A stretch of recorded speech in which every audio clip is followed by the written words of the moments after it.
Hi, everybody. Welcome back to another episode of Making Action Happen. I'm Sarah Blackhurst. I'm Brian McCain. We have decided to start getting back into the studio a lot more because so much is going on. And one of the things we hear about all the time is that our listeners and our community, you guys just need to know more what's happening, and a lot is happening right now.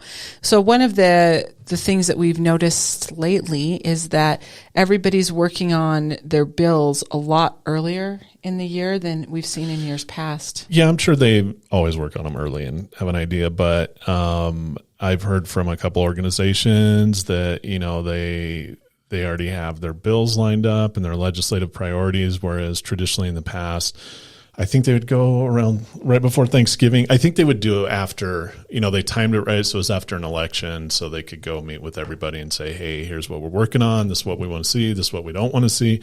But it sounds like from multiple organizations that I'm involved with that they're pretty much, they know what they're going to do already. And they're kind of like, okay, well, you could come talk to us, but we already have a plan.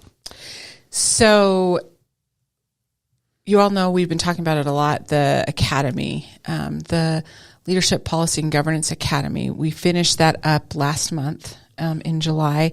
And one of the requirements, and so this was a really big deal for us. It was really cool to hear from all the fellows what mattered most to them and, what their big takeaways were from it. From where I'm sitting, what you've got in your hand right now was some of the biggest takeaway. And the reason why is one of the requirements for the Academy is that every fellow has to write and submit a bill. I thought this was a really big ask when we said that we wanted to do this. But part of the reason that I wanted to do a really big ask was we see so many of the bills, and I've said it 1,000 times on the show, but I'll say it again. December 5th, every Colorado legislator will submit their bills, and they get to submit up to 5 bills. So what's interesting is they submit their bills, and then the session starts in about 6 weeks later from that deadline, and that's how the session goes. Every year, about 750 bills get introduced, and about 500 bills actually pass. One of the trends we've seen in the last few years, and one of the reasons, honestly, we wanted to have the Academy is because we see a lot of bills that legislators introduce that aren't necessarily about Colorado or even the regions that they're living in, but they've got, or that they're representing, but they've got these 5 bills. They're going to submit them. That's part of their job. And we need to have more of an input from the community. Yeah. And so this was why we did this. We actually, so tell us a little bit about how you set this up, because this was a really big ask. When I tell people that, their eyes get kind of big. So, it's actually kind of simple. With every advocacy group at the state and federal to a point, they set up their legislative priorities. So, for instance, the UVC, the last meeting, we sit down and they have a legislative committee and lobbyists and stuff. And they say, okay, here's basically what we're advocating for, what we want to see. And that's our legislative priority. Action 22 kind of does something similar, but we're so widespread, we can't just focus. With the UVC, it's easy. It's just veterans issues. So it's like more funding, better care, grant programs, whatever. Another organization on, say, homelessness and the unhoused, their priority is, again, it's going to be, we want to see more funding. We want to see some legislation that does this, that, blah, blah, blah. Action 22, it's a little bit different because we have 22 counties with a million different priorities that are very unique to the areas and the regions that split up our footprint. So how we laid this out was we walked them through how a bill's written, and it's really simple. Like we've heard that sometimes it's sketched on a napkin, just 2 sentences or 1 sentence on a napkin. They send it over to the staff and they'll see, and, they craft the bill, send it to them, make sure that's what they want to see and take care of the wording. So we tasked the people going through to create some legislation or a legislative idea that would positively impact their community, their who they work for, their government, if they're a county commissioner or if they're part of a nonprofit, something directly tied to that with a good impact. But what this really did was kind of set up the legislative priority for the Action 22 area, because everybody that went through this academy was from all over the region, all over Southern Colorado, even Denver, a couple from Denver that I always give a hard time to. But I don't look at this as much as them creating a bill. I look at this as the legislative priorities of our region more than not. And they did it in bill form. So we had them, create a title, summary, and then add some details to it. They did, a few people actually wrote it out in bill format, but what we really wanted to see was a good title and a good summary for this. So I guess we can start going through them. Well, let me tell you why I was really excited about this, besides the fact that these are homegrown bills. We heard, and I'm going to complain for just a second. So some of the bills that we see come out, I was told earlier this week I was in a meeting and I was told that one of the bills that will be introduced this year, and this is not from us, is a bill that would prevent gas-fired outdoor anything. So fire pits, grills, anything like that. You won't be able to use gas. This is what the bill would do.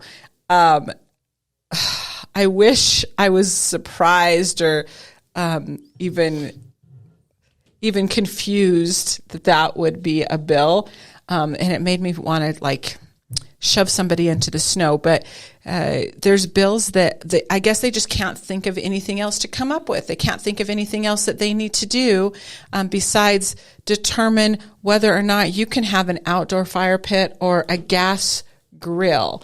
And it's just the most ludicrous stuff. And I guess after 500 bills every year, they're running out of things that are meaningful to talk about. So I don't know who's going to do that bill. I don't know when it is, but I will be, if that bill does get introduced, I'll be making a lot of fun of everybody. Somebody's really not going to like me after that. But this set of bills was really very thoughtful, and I was impressed. I thought they were really good, and we've already had some people. There's some bills that you haven't included in this packet, right? Because some people have already wanting to do those. There's a couple. There's one I left in that CCI is kind of picking up, but these ideas for legislation, there are a few that actually I worked with some of the organizations, and they're putting in their lobbying package that we'll probably go through. Commissioner Haas from Los Animas County in Trinidad area, he had a great idea, but it was kind of funny when he brought it up. It was, for anybody that doesn't know, Colorado split up into 3 different VA areas and different VISNs. It gets confusing. It's not like a normal federal organization where you have one federal region and then there's the next one. The VA has VISN, so it's similar to a federal region. But then within those, there's healthcare systems. So it's like the West Slope is its own healthcare system. The Front Range is its own healthcare system, but then the VISN cuts off and the healthcare region and system cuts off in Los Animas County. So they're actually part of New Mexico. The West Slope's part of a different one, but also Southern Colorado on the West Slope is part of the New Mexico one. So if you can imagine, it creates a communication problem. Commissioner Haas was asking for some sort of funding for education to go between these, because you have veterans that are in one system that can't talk to the other. They also have Medicaid, Medicare, and the Medicaid doesn't go over state lines. So if Medicaid's a supplemental insurance, they have to go to Albuquerque. How does that work? And there's ways to fix it, but it's a mess. That was something we were already working on, and the VA is doing their best working on that as well. And I told him, and so we just kind of rolled in what he was already asking for and advocating for him. Like, this is actually happening, but this helps, so we can get this in front of him. There's another one on, I think it's from Ryan. And I will not say their names as I read these, because I don't want to get anybody in trouble from the organizations. Right. So we'll use first names, but that's it. Yeah, we won't even use except first for names. Tony's. Except for Tony's. But his is Tony a Haas, yeah. very non-controversial bill, and they are working to fix it. It's just what happens when you get too much stuff, government mixed in. And we want to know what you think about these bills. Yeah. And we want to know what you think about how we do this and if this is the right way to do it. We just want your opinion on it. So I wouldn't even call these bills. I would just call them legislative ideas to be used for bills. So if there's bill title and then there's summary. So let's go through the bill titles. So this one's a good one. University of Colorado Springs, known as UCCS, who work with us on a lot of stuff. Military Tuition Assistance Program. So the summary of this is to allow UCCS to be military tuition assistance eligible and the ability to charge $250 a credit for active duty military personnel, with the intent of allowing more local active duty military personnel to choose UCCS as their institution of higher education. This kind of gets into the weird tuition reimbursement for military active duty. Sometimes, they only reimburse up to a certain amount, but everybody knows that it costs a lot more than $250 a credit hour to go to school. So this would kind of up that to attract more students. And the person that wrote this, UCCS is in the heart of Colorado Springs, where you have Peterson, Schriever, NORAD, or Northcom, whatever you want to call it, the Stargate base in the mountain, but Fort Carson. There's a lot of military institutions in Colorado Springs, but I think, when we're talking about it, it's only like 7 military people go there. I think there's more down at CSU Pueblo, just because it's a little more affordable and accessible to them. So this would kind of fix that. It would allow them to charge, this certain amount for the credit. So it would encourage active duty military to go to UCCS. Specifically to UCCS, we thought initially it was going to be for higher ed. But going through the details, this is school specific with the full support of UCCS on this, and they're actually working on this right now as well. We have another one. This one's local to Pueblo, concerning Colorado commitment to funding and or supporting statewide tech hub economic development initiatives. This bill designates the creations of well-developed plan to demonstrate equal or proportionate funding and or support to all communities in Colorado for tech hub initiatives. And this was part of the CHIPS and Science Act of 2022 that basically encourages regional technology and innovation hubs. This idea kind of came from, we have this in Colorado, but it all seems to be Denver-centric, where there are other areas of opportunity and growth throughout the region, i.e. Pueblo. We have the chemical depot in Pueblo-Plex that's shutting down that has some opportunity to bring in some research and development, manufacturing, that type of thing. So this really kind of gets it out more into Colorado as a whole as opposed to just stuck in Denver. And actually, I think Grand Junction is doing a great job of this right now as well. So when we look at some of these tech hubs, it's, Denver, and then Grand Junction. We want to see like Denver, Grand Junction, Durango, Pueblo, Trinidad, these areas kind of spread it around because we have the resources here. This one's one of my favorite, and I believe the Attorney General, Phil Weiser, he actually echoed the concerns of this, and then the person told him that's what they were working on, and he's like, this is amazing. So this is creating mental health support for rural area public safety departments. This bill requests funding assistance for rural area public safety departments to allow mental health professionals to work alongside them, as well as to facilitate training for employees on how to recognize and deal with mental health crisis of those they work with, as well as their own personal trauma. It's a funding bill. We don't have the resources. We need this funding because, as we're seeing specifically post-COVID, that, and this, whether you're on one side or the other's argument, there's this push to put a mental health professional or a social worker with police when they go on certain calls.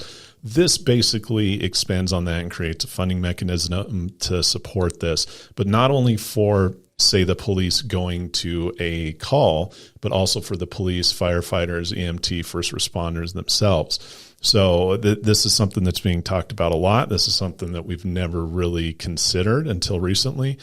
great bill. The Attorney General, again, he was saying exactly how this was written. There's a lot of details in this, but I think that's a good positive. Yeah, that's one of my favorites as well. I have to say it's one of the things that we always talk about that needs to be done, but we're not really making it a priority. I appreciate that one a lot. So here's another one this one I really like, and I think out of all these, this might have I can't see anybody not supporting this other than for financial reasons. Concerning increasing healthy outdoor opportunities for Colorado veterans. Colorado is an unfortunate national leader in veteran suicides. Veterans and active duty service members account for 20% of all suicides in Colorado, despite veterans only making up 9% of the state population. This bill would provide alternative healthy opportunities for veterans to take advantage of the beauty and outdoor recreation that our state has to offer. The bill provides a 50% discount on all hunting and fishing licenses, permits, and stamps to all honorably discharged veterans who are Colorado residents in order to promote health and wellness through outdoor recreation. The interesting thing about this one is New Mexico already did this. They did this in 2015. So if you're a veteran, honorably discharged veteran active duty, you get a 50% discount on hunting and fishing license. The gentleman that works with this, he works with veterans. He works both in the education field and veterans court. So those veterans that get in trouble, they get to go through veterans court. And it basically says, they go in front of a court. The judge sees them and says, a lot of these problems, this criminal nefarious activity is directly related to your problems and disability as a veteran. Like, I don't want to say disability or problems, but, drinking, violence, domestic violence. Actually, I don't think they cover domestic violence in Veterans Court, but I could be wrong. But anyway, they're getting in trouble. They're messed up from being a veteran, PTSD, trauma, that type of thing. And it says, we're not going to push you through the legal side. We're going to do this, and we're going to help you, and you have to agree to go through this program. And then once you go through all this and get the resources you need, then this will not be on your criminal record. Now, if you mess up, then it goes on your criminal record. Keeps a lot of people out of jail. I mean, one dude, he had like 7 DUIs in like a short time frame, and it turned out he had shrapnel in his brain. Never went to the VA. He totally changed his personality, became very reckless, drinking a lot, drugs. And by going through Veterans Court, they identified that he had a severe brain injury, traumatic brain injury, and they helped him. And now I think he's going back to school to be a social worker. So he had shrapnel in his brain. Yeah. He got out. Drinking. Never went to the VA. He got, and I know him, I grew up with him, and it wasn't the Veterans Court here in Pueblo. This was a different one. He basically got 2 DUIs in one day.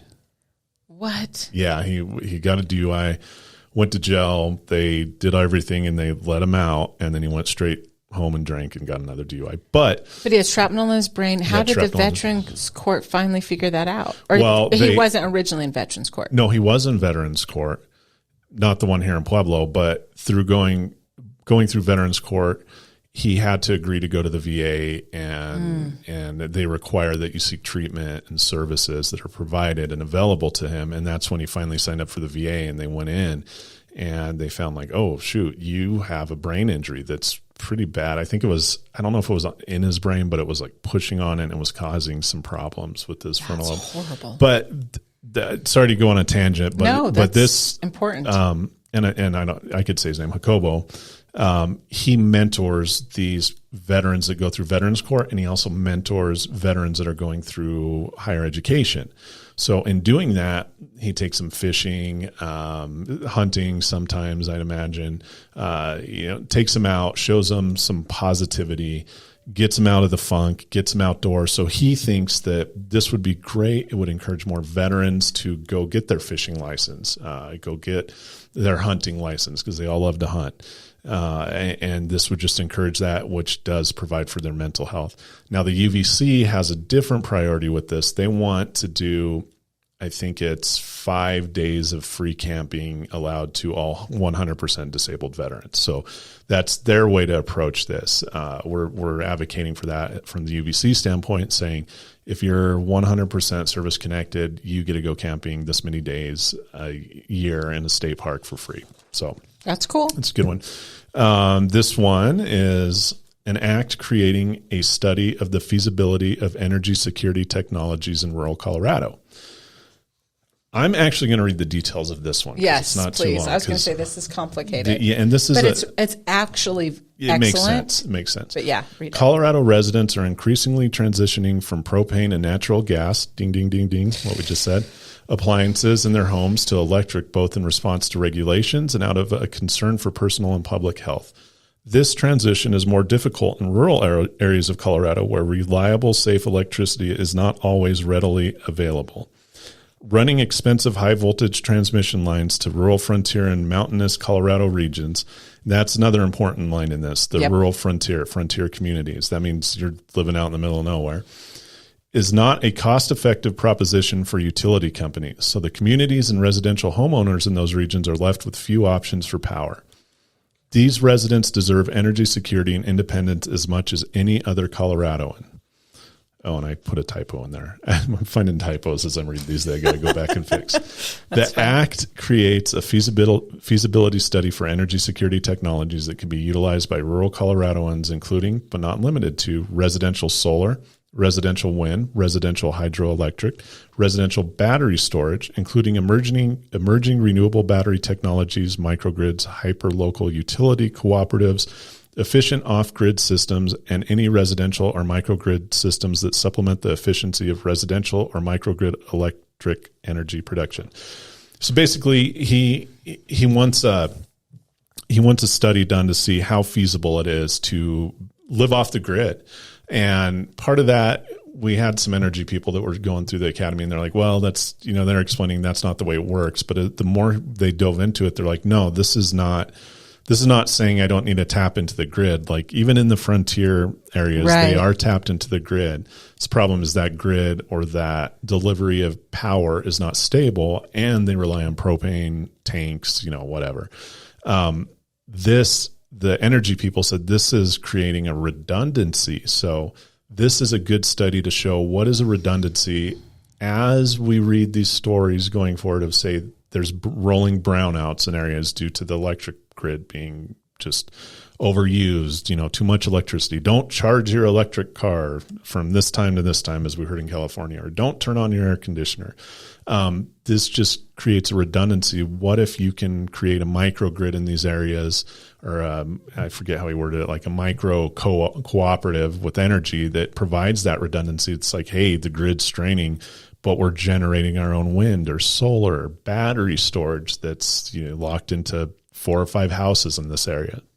So, okay, this is just my opinion.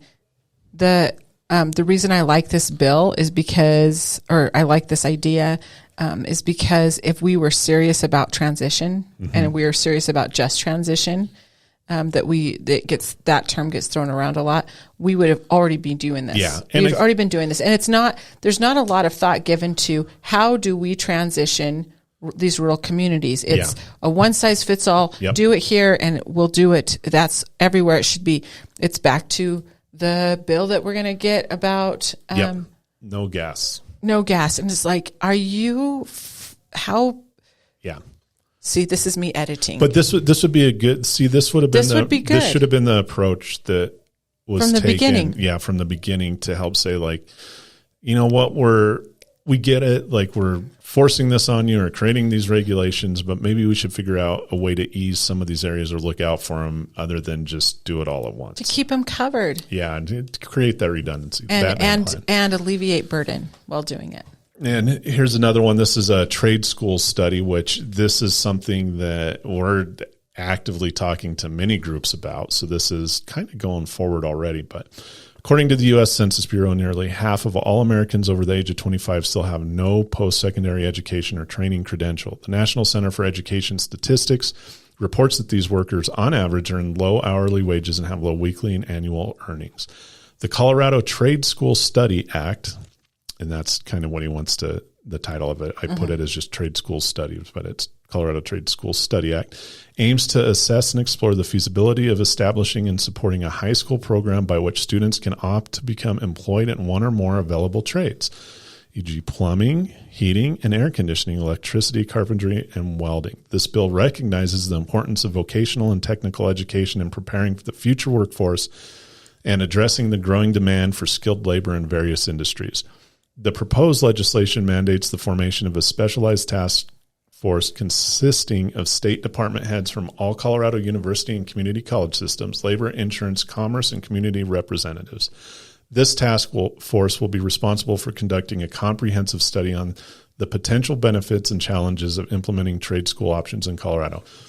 There are high schools doing this right now. It's kind of a local thing or a local district thing. I know that we kind of got away from the shop class in school and, no more welding and blah, blah, blah. But as recently in the years, specifically with this concurrent enrollment where you can enroll in a community college while in high school. In fact, some students graduate with an associate's degree along with their high school diploma. We're seeing more and more students take advantage of that. And that's just here. So that's not everywhere in the state. I think that would be beneficial to study in other areas in the state. And a study could actually show how this works. I know there's multiple companies that there's people applying for jobs that aren't old enough to work at the company, but they have their certificates and degrees. The unions are talking about some partnerships and apprenticeships with the high schools.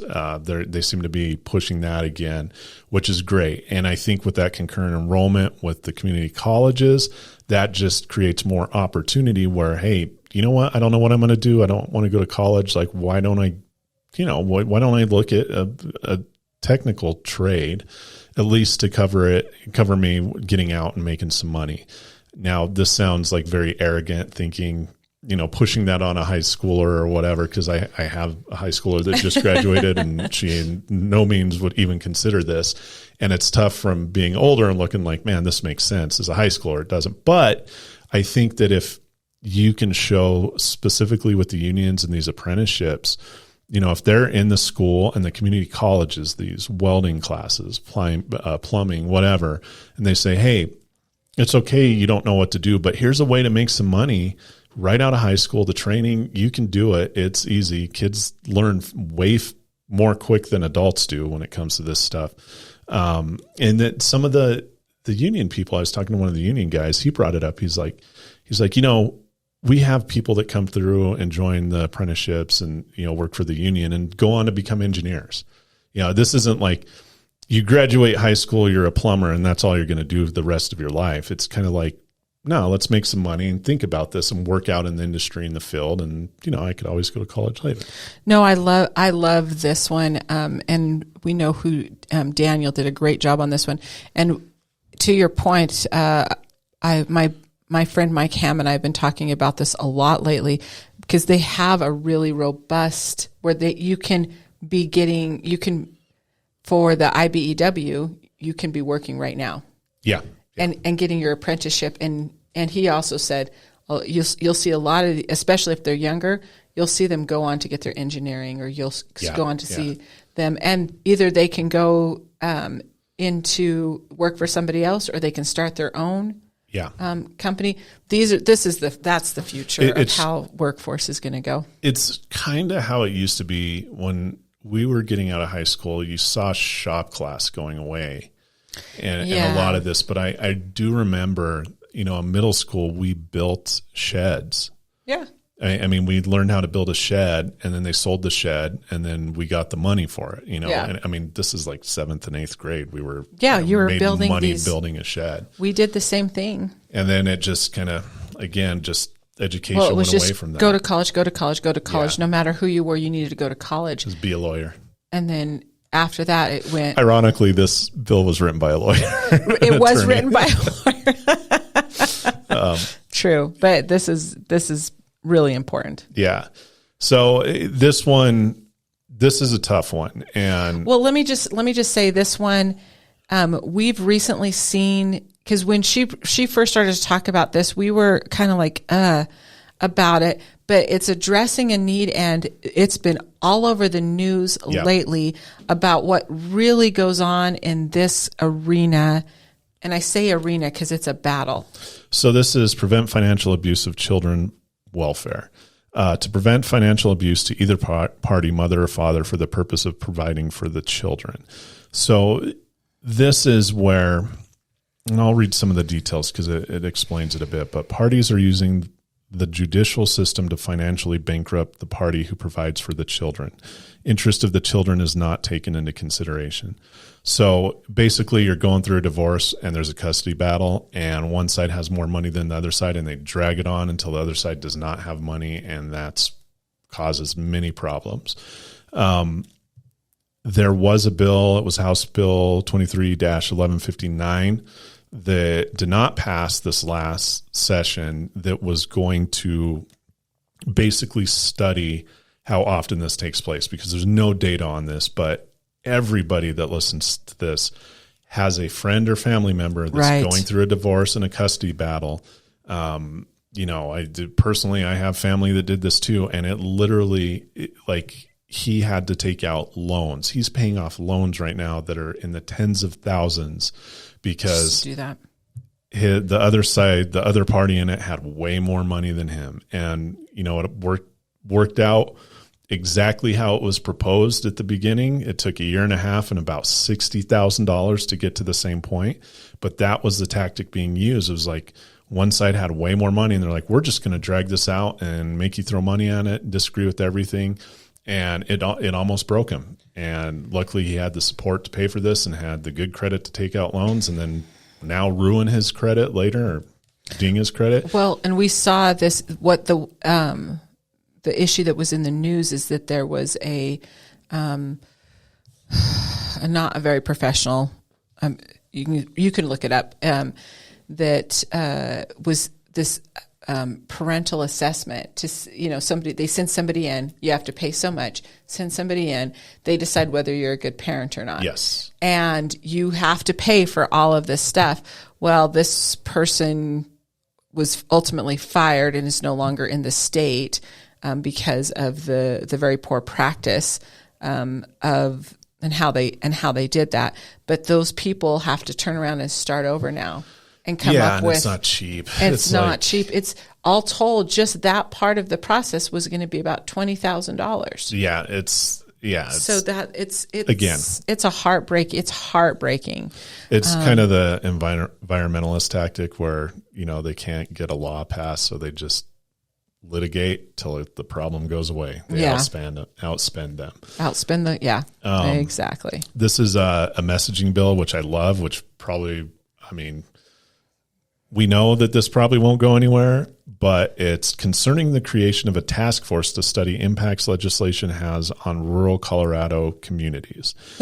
So, and I love this. This is like my favorite one. The bill creates a task force to study disproportionate adverse effects legislation has on rural communities. The bill directs the state to assign a task force to conduct a study evaluating the impacts and costs imposed on rural local governments, businesses, associations, and citizens by legislation. So basically, this is what Action 22 does all day the in time. and day out. It's like, y'all Denver people are crazy. It's going to cost me $20,000 to install an electric furnace in my house, and I don't have that money. Which isn't actually going to make any difference whatsoever. Yeah, no, I'm a big fan of this bill. It's a messaging bill. And it's a messaging bill. They're never going to do it. They're never going to say, "Oh yeah, let's actually stop." But that also keeps us doing what we do, because we're the ones that have to scream. But boy, would I love there to be a task force, and I would love to chair that task force. Yep. So this one, it's a simple one. I don't even want to talk about it because I don't know enough about this. I know just enough to ruin this. Another lawyer. Yeah, written by a lawyer. Concerning time limitations on conditional water rights. This bill limits the period of time an applicant can prove reasonable diligence for a conditional water right to 2 periods of reasonable diligence. In addition to CRS 37-92-3014A, which limits the ability to file for a finding of reasonable diligence for a conditionally decreed water right to 2 periods, 12 years, of reasonable diligence. Following those 2 periods of reasonable diligence, a conditionally decreed right will be presumed abandoned.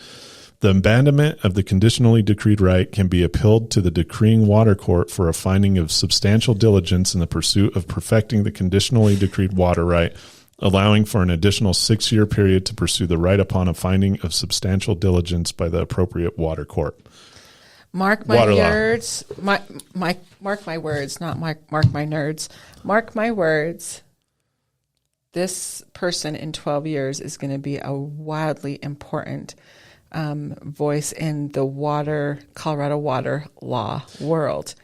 This, if you don't know this, you don't know, but this would solve a whole lot of problems. And I don't think that there's a single legislator, maybe one legislator, that would understand this enough to pick this up. So we're going to be and I think that legislator would be opposed to this. I know you think that. I know this legislator is opposed to this. I know, but it's actually a super good idea. But yeah, we could spend 5 hours talking about what this means. And nobody would actually know what we were saying. This is one CCI is kind of pushing something similar. It's to help code enforcement keep property values up. State statutes have a penalty fee of only $100 per day at this rate for a simple trash violation. I am right in between not taking the county serious and the county not being able to take it to court because it is a simple trash violation. I have to reword that. I propose to raise the violation fee from $100 a day to $500 per day for offense, so people will either comply on their own or give the county enough money to enforce the violation report. Basically, this is written from a code enforcement guy. A lot of the counties and municipalities agree with this. It's like they can't impose a fee that would completely impact, like they won't pay it, and it's not worth going through court to go after them to get that fee, and the people's property just gets trashed, like weeds and trash piling up. So this would just give them the ability to raise this to make it financially viable to go take them to court to get this. And also, possible more fines, even jail time. But we're looking at houses in communities that are just trashed and the owners are doing nothing about it. And the fine is so minute, they don't pay it. And the county or city's not going after them. And because it's just not worth it. Yeah. And then there's a blight. Pueblo, we had a city councilwoman that won based off of this. Based off trying to do something about blighted homes. Yeah. And we're working on it here. There's a little work that's been done, but we're still not there yet. This is the shortest one. Sales tax exemption for textbooks. This bill seeks to eliminate sales tax collected on all textbooks aimed at lowering the overall cost of higher education. All textbook sales will be exempt from state sales tax. Textbook is defined as any published work required by a course instructor that is deemed necessary to complete a subject's coursework. So we need to put a name on this one. A name on this one. Oh, that's Nicholas Desalvo, who's been on the show before, CSU student body president. He had a few ideas, one of which would have had to go through the voters to, I forget what it was. It was a 0.1% increase in taxes to pay for some of the cost of school, to lower the cost of education down. This one would just make textbooks exempt from sales tax, which you don't think is a lot of money, but when you're spending upwards of $5,000 on textbooks per semester, depending on what you do. Yeah. I forget that in one of the other ones it says how much, but textbooks for a class can range from $300, on up. And if you're saving $500 a year that's $500 a year. I know they like to, politicians specifically, you're going to save money off of this, $27 this year. Yeah. I mean, you would actually see a difference if you're not paying sales tax on textbooks. Yeah. This is a really good one. And I'll say his name is Jason Munoz, here in Pueblo, who, if you're in the political arena, you've seen him around, and he's been around a long time, and he does good work, and he volunteers, and he's involved with a lot of stuff. But on the other side of that, he's very involved with the film community. I think he's on the Pueblo, it's the Pueblo Film something board. So they're trying to bring film festivals to Pueblo. But he had this idea, and I love this. And this has actually been thrown around quite a few times in the legislature over the years. Mm-hmm. It's concerning the improvement of incentives for film and television productions in Colorado and making an appropriation. The act increases the percentage of qualified rebates for approved film, television, and media projects from 20% to 30% for most projects and begins to build the rebate fund to a cap of $100 million over the next 5 years. It is estimated that for every dollar allocated in rebates, $18 will be generated in the economy and is estimated to have a potential economic impact of $1 billion in annual sales. A maximum rebate of up to 35% is possible for projects that occur in some rural counties. So if anybody doesn't know, they filmed a lot of cool movies here in Colorado, just here in Pueblo and down in the valley. You got Indiana Jones house from the Last Crusade. You have Vacation. Family Vacation. There was, let's see, he actually includes in Indiana Jones and Last Crusade, National Lampoon's Vacation, True Grit. They were produced in rural Colorado, so they're actually produced here. Another one that he didn't put in here that I think I'm going to add is The Hateful Eight. One story about that, they filmed it up, I think, in Telluride. So that was a Tarantino movie. And there was a tire shop there, and I knew the owner of the tire shop.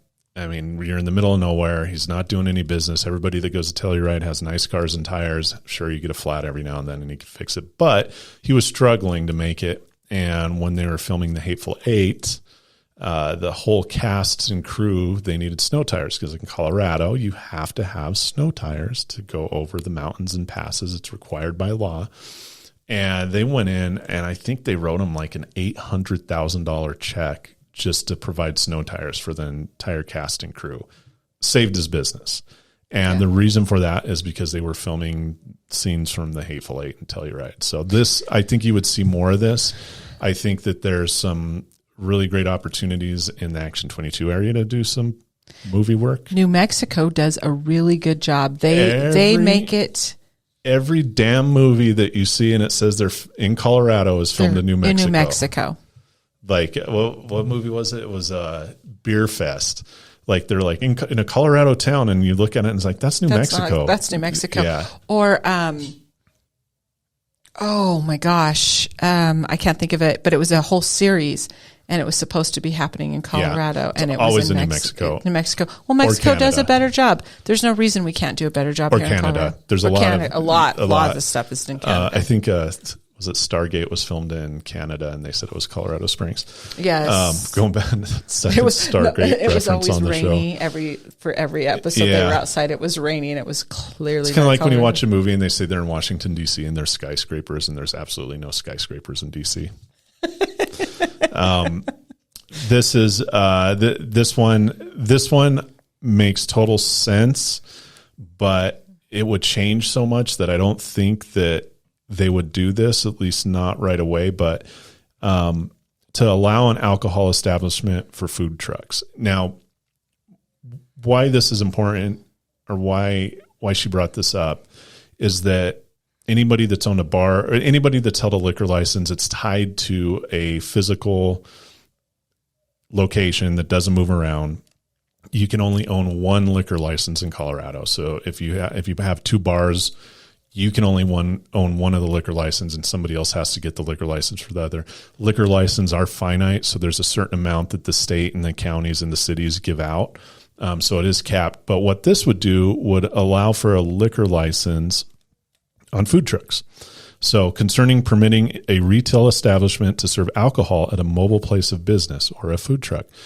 So say you have a food truck, you want to serve booze, you have to go through the locality, apply for a temporary permit. So we're going to have a festival. I want to set up my food truck. I want to serve beer with it. Like the Chili Fest, I have to go through the local board in the state and say I want a liquor license for these 3 days. You go through the process, pay the money, takes a long time, and they could say no or whatever. But that process is set up. What this would do would allow for a food truck to own a liquor license. So they don't have to go through that process every time they want to serve alcohol. So say, you're at the Chili Festival and then you want to go to the fair. Right now you have to apply for 2 permits for it. Now you have a liquor license, so you could go to the Chili Fest, you could go to the fair, you could go down to another county where they allow alcohol. Now this still leaves it up to the local government, because it does have to be an established area where they could serve alcohol, all this stuff, but it would just make it so you could serve alcohol out of a food truck. Food trucks are like wildly popular now, festivals and pulling up, and this is good. The other side of it too is we allowed during COVID the delivery of alcohol, or to-go cups of alcohol that's sealed. And I brought that up, and like, what if it's a food truck and you can serve like a margarita and it's sealed? So that the issues you get into, it's like, you don't want to have a food truck giving people beer and they're just walking around illegally drinking beer or alcohol. But if it's a sealed container, you get a meal, you get that, and then they could walk to an area where they can drink it. So, but I think the complicatedness of liquor laws in Colorado right now, this would be a tough one, but it makes total sense. And I could see them actually, as this grows up as an economic incentive, this could actually happen. And I think, and I could be wrong, but this was brought up last session, and some of the industry was talking about it, and the Department of Revenue was talking about it too, because on top of that, the government makes more money. There's more tax base. You get a sandwich from a food truck, you're paying $7.99. You get a beer, you're probably going to pay $10. So look at the tax base going up on that. There you go. So last one, this is an interesting one too. This is a messaging one, and I will not say who wrote this, and I don't even know if this person would like to go forward with this, but I'm throwing it out there. In fact, I might redo this and just take the name off of this. Take the name off of it. Yeah, so when I send these out, when the board reads these, I'm going to take this name off of it. Prior legislative action note by Legislative Council concerning a requirement that the LC staff produce a prior legislative impact note for legislative matters. I'm going to read the details of this. The bill creates a new prior legislative impact note that identifies bills introduced in the previous 5 years related to the subject of the bill being introduced and summarizes the results for each bill. The Legislative Council staff will draft legislative impact notes for each bill being introduced during the session. The Legislative Staff Council should consider any prior bill for inclusion in that note that is identified and submitted by a city, county, statewide organization, or organizations representing a trade or industry or labor organization as a related bill. Basically, we see this every year.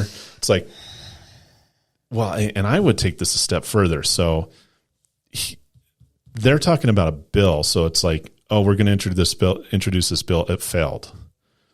Next year, we introduce the same bill. It fails. They just keep doing it till it passes. So they got the votes or the political stuff turns. Right. But I think this would be more effective and important if this was already voted down by the voters. So this went to a statewide ballot vote. So we could think about now, stuff. And it was voted down. So now they're going to try to run it through the legislature, which we have seen happen multiple many times. Like we've seen things go up to the actual voters, and they're strongly opposed to it, and they totally voted down like 90% no. And then the way the political pendulum swings, like the next session, they're like, oh, well, the voters didn't want this. 90% of Colorado didn't want this, but we're going to make it a law anyway. We're going to make it a law, but we're just going to break it up into other pieces. Yeah. And that would be really important. The Legislative Services already says what's in place, but we even see this would even affect bills that, okay, we're going to introduce this bill that would change that would effectively change a bill that's happened in previous years. The ink's not even dry. It's not even being implemented yet, but we're going to go ahead and change it again. Yes. So that's the other piece of it that we see a lot of too. Yeah, it's like, well, this has to be done by 2070. Oh, wait, no, it has to be done by 2050. Now it has to be done by 2030. Yeah. And it's like, and we all know what we're talking about there. But it's also, okay, here's this bill. It passed in 21. It will be implemented in 23. And then in the 23 session, they're like, oh, no, we're going to do something different. And so these things happen all the time. It's just part of the... It's like this bill, actually, this idea is kind of like forced institutional knowledge, too. It would force institutional knowledge, or at least the question. If you're brand new and you don't know, you have to ask the question. Oh, yeah. Like, I'm going to introduce this. And like, well, actually, we've tried that many times, and here's what happened. Okay, well, you didn't do it right, so we're going to do it again. Yeah. Okay. So that's the group. That's the package. These are really, really good bills. We want to know which, yes. They're legislative ideas. They're not bills, they're legislative ideas. So if you're a legislator and you want to talk a little bit more about some of these ideas, please let us know. I'm going to be sending these out to the Action 22 legislators and the board. Yep. The other thing that's interesting is if you're part of an advocacy organization and any of these bills are of interest to you, like Brian has already talked with the UBC, and they're already going to pick up Commissioner Haas's. They were already working on it. It just fits. What he wanted is like, we're already doing this. So. And that's the other thing. This helps have those conversations. Is we're already working on this. Okay, great. Now let's collaborate. Yeah. So this was the thing. This was the gold, platinum piece to the Academy for us and where we're sitting in the work that we do. Well, I think it just shows what people are concerned about in the area. So this is, like I said, it's a legislative platform or priorities, kind of, non-political. That's the other important thing. This isn't like the Republicans saying these are our priorities, or the Democrats. This is like community members, people that are heavily involved with local governments and communities and nonprofits and organizations that say, hey, this is what's important to us. This is what we like to see changed or implemented. Done. So we have a few things coming up. We want to tell you about, we're doing a little bit different format for the Action 22 annual meeting this year that's going to happen in October. It is going to be a member expo. So that means we usually have a bit of a TED Talk format, as you know, but this year we're going to turn that around, and we're going to go back and we're going to have the members be exhibitors for every projects that they're working on. So in order to sign up to do that, we'll be sending out stuff for you to know exactly how you want to plug into that. And so this is the thing that's been weighing in my head, and I keep thinking of it lately is, when we look at these bills, all Coloradans, all our Action 22 members have important stories to tell. The reason it's important that they tell those stories is because it will influence, or it informs decision makers on what really is happening.